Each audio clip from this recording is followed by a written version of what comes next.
Secretary for Scotland, John Swinney. Mr Swinney, good morning to you. What will the First Minister's route map out of lockdown look like? What it will set out is a number of steps based on the progress that can be made in reducing the prevalence of coronavirus in our society, which will enable us to ease the lockdown restrictions that have been in place in Scotland now for about 8 weeks. And each step essentially will be guided by scientific evidence and advice, and we'll tread a very cautious course in relaxing the constraints that have been applied to members of the public. So are you pointing me pressing you for any detail on that?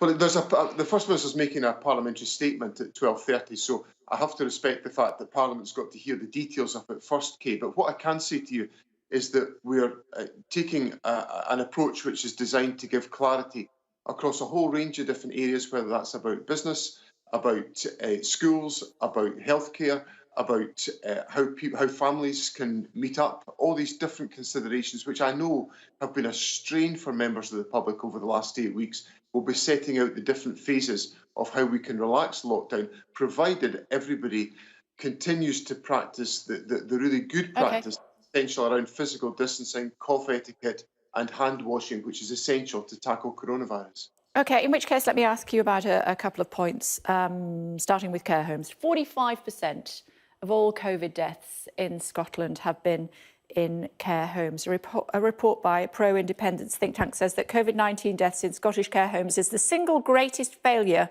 in the devolved government. How do you reassure families that their loved ones are safe? The brutality of coronavirus is that it affects older people in our society more acutely than younger members in our society, and disproportionately. So those in care homes are going to be at a risk because our care homes have people who are older and more frail as residents within those care homes. Now, what we have to do is make sure we have in place a strong supply of PPE for the staff, which is what we have done, that we have clinical supervision of the care homes by public health directors around Scotland, which we have done, that we put NHS nursing staff in to support the care homes in doing the really good work that they take forward to try to support residents, and that we have a testing regime in place that enables staff and residents to be tested. OK, let me pick you up on that, if I may, because official Scottish guidance says those care home workers who test positive might still be made to carry on working in the short term if there's no one available to fill that role. So you've got these frail people who are the most vulnerable in society. You've got people who are working in these care homes, have been tested positive for COVID-19. You'd think they'd be straight out of there, but no, you're saying they should carry on working in some circumstances. How can that be right?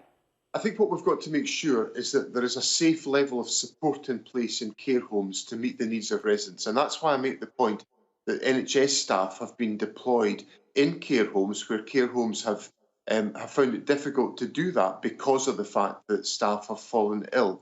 So the NHS has been given, and our public health directors has been given a specific role to make sure that there is good clinical direction within care homes, and that if it's necessary to put resources in place to support those care homes, that is... So you are acknowledging, though, that some people who have tested positive for COVID-19 are still being allowed to work in care homes?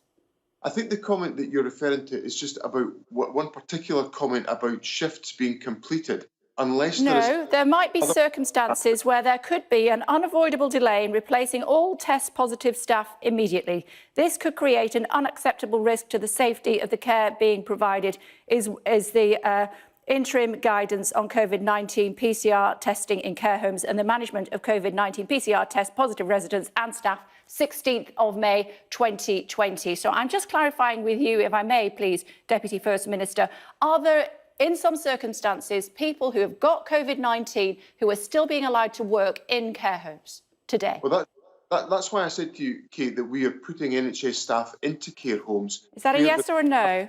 Where there's a staffing difficulty, we put NHS staff into care homes to provide that support. And that's essential to make sure that the quality of support is in place to support elderly residents and to make sure that we're doing everything we can in care homes to tackle coronavirus. And OK, let's talk about the shortage of PPE for frontline staff then. Royal College of Nursing in Scotland saying around 51% reported that their members are being asked to reuse PPE that specifically says on that PPE that can only be used once. Is that the case?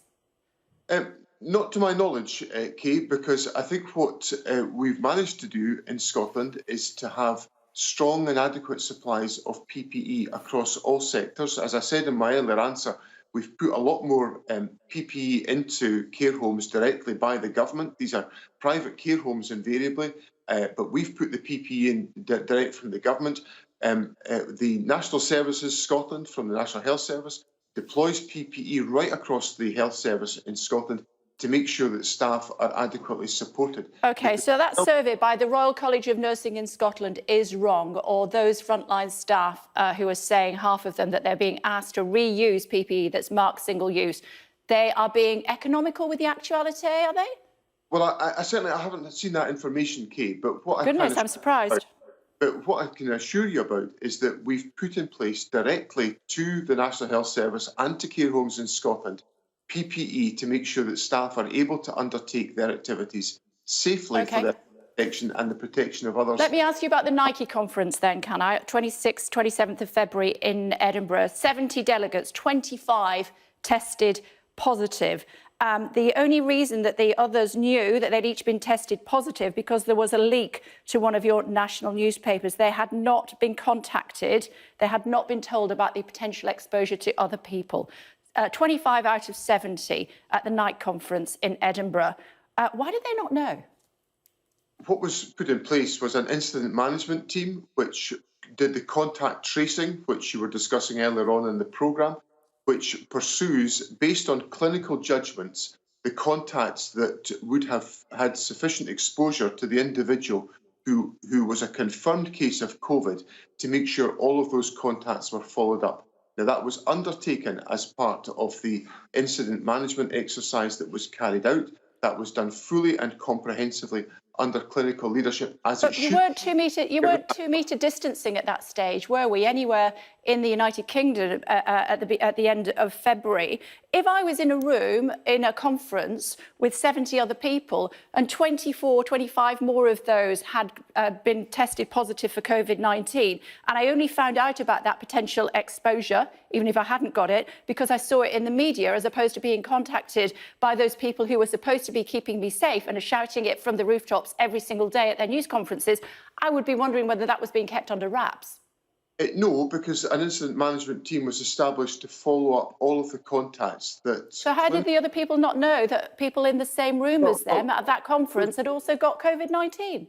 Well, but surely the people who you're talking about would have been people who, if they'd had symptoms, would have then pursued the fact that they had symptoms. If they did not What if they were asymptomatic? Well, the individuals, if they had symptoms, they would have been able to... And what if they were asymptomatic? Well, they would be able to pursue the issues if they were symptomatic. But what I'm saying... if they were asymptomatic, they didn't have any symptoms. But what I'm saying is that the clinical judgments that were applied to ensure that all contacts that were relevant to be traced were followed up as a consequence of that incident being reported. And also... You can understand why this causes concern, can't you, though? But, well, of course I understand. Everything about coronavirus causes concern. I understand that entirely. But what I'm trying to reassure you about, Kay, is the fact that where that case became, we became aware of that case, an incident management team was established.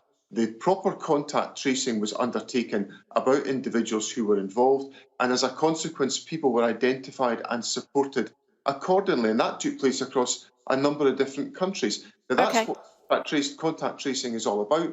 And it's been... So just to upsum, that people who've got COVID-19 tested positive will not be in care homes in future. Single-use PPE will not be used on the front line in future, and stuff like this that happened with the night conference will not happen in future in Scotland. Is that fair to say? Well, what I'm saying is that as we work through the coronavirus pandemic, we are taking every possible step we can to address the fact that this is a serious threat to public health. We've applied very restrictive measures to ensure that we've reduced the prevalence of coronavirus in our society. We are seeing from the death rates and from the occupancy of ICU beds that that is having its effect and we're moving in the right direction. And what we'll set out today is some of the early steps we can take to relax some of the constraints under which people have had to be operating because of the level of public compliance and support that we've experienced.